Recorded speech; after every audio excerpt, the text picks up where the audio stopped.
Hello बच्चों, let's read the question. The assertion is for multi-electron species, energy of 3d orbital is more than that of 4s orbital. Reason is orbital energy is calculated by n plus L rule. Option A says both assertion and reason are true and the reason is a correct explanation of the assertion. Option B, both assertion and reason are true but the reason is not a correct explanation of the assertion. Option C, assertion is true but the reason is false, and option D is assertion is false but the reason is true. First of all हम ये discuss करेंगे कि इस question का जो की concept है वो क्या है. तो की कॉन्सेप्ट में हम डिस्कस करेंगे about orbital energy and n+L rule के बारे में. तो यहाँ पर अगर हम देखें फॉर मल्टी इलेक्ट्रॉन एटम्स, जो मल्टी इलेक्ट्रॉन एटम्स होते हैं उनमें जो एनर्जी होती है of orbital that is influenced by the principal quantum number जिसको हम n से डिनोट करते हैं और एजीम्यूथल क्वांटम नंबर जिसको हम L से डिनोट करते हैं. तो यहाँ पर जो n+L रूल है उसके अकॉर्डिंग किसी भी ऑर्बिटल की जो एनर्जी है that increases with the sum of n+L. तो हम ये कह सकते हैं कि अगर दो ऑर्बिटल्स की सेम n+L वैल्यू है तो जो ऑर्बिटल है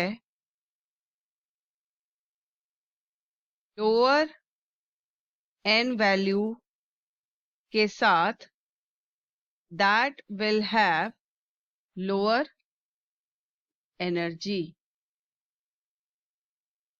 तो यहाँ पर जो n है वो है प्रिंसिपल क्वांटम नंबर जो कि क्या बताता है मेन एनर्जी लेवल और शेल के बारे में, और L जो है एजीम्यूथल क्वांटम नंबर ये बताता है शेप ऑफ एटॉमिक ऑर्बिटल और उसका एंगुलर मोमेंटम. तो यहाँ पर अब हम क्वेश्चन डिस्कस करेंगे. तो हम यहाँ पर डिस्कस करेंगे energy of 3d versus 4s orbital ताकि हम 3d ऑर्बिटल के बारे में ज्यादा अंडरस्टैंड कर पाए. तो इन मल्टी इलेक्ट्रॉन एटम्स, क्योंकि हम मल्टी इलेक्ट्रॉन एटम के बारे में बात कर रहे हैं तो यहाँ पर जो 4s ऑर्बिटल है इसकी जनरली एनर्जी जो है वो कम होती है देन द 3d ऑर्बिटल. तो यहाँ पर अगर हम 3d के लिए देखें n की वैल्यू क्या है 3 और L की वैल्यू क्या है 2. तो यहाँ पर n+L की वैल्यू क्या हो जाएगी 5. और अगर हम 4s के बारे में देखें n की वैल्यू है 4 और L की वैल्यू है 0. तो ये जो L की वैल्यू है ये आपको पता होनी चाहिए कैसे आती है. S के लिए जो है L की वैल्यू वो होती है 0. P के लिए P ऑर्बिटल के लिए L की वैल्यू जो होती है 1 होती है और D के लिए L की वैल्यू होती है 2 एंड सो ऑन. तो इसी तरह से 4s जो है s ऑर्बिटल है तो L की वैल्यू क्या हो जाएगी 0. तो यहाँ पर n+L की वैल्यू हो जाएगी 4.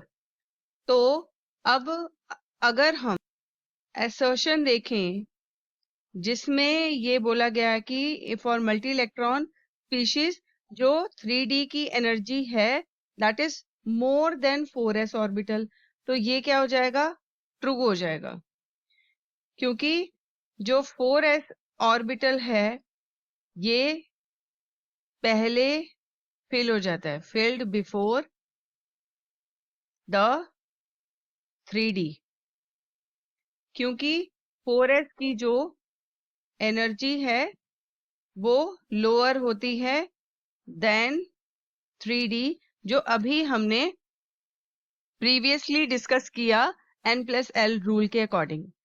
तो यहाँ पर ये जो असर्शन है ये क्या हो जाएगी, ट्रू हो जाएगी। अब हम देखते हैं रीजन। तो रीजन में ये बोला गया कि orbital energy is calculated by n+l rule, तो ये भी ट्रू है जो अभी हमने करके भी देखा। तो n+l रूल जो होता है ये रूल हमें हेल्प करता है to predict the order of orbital energies. तो यहाँ पर हम कह सकते हैं कि हमारा जो ऑप्शन नंबर ए है वो करेक्ट आंसर होगा। I hope you have understood this answer very well. Thanks for watching.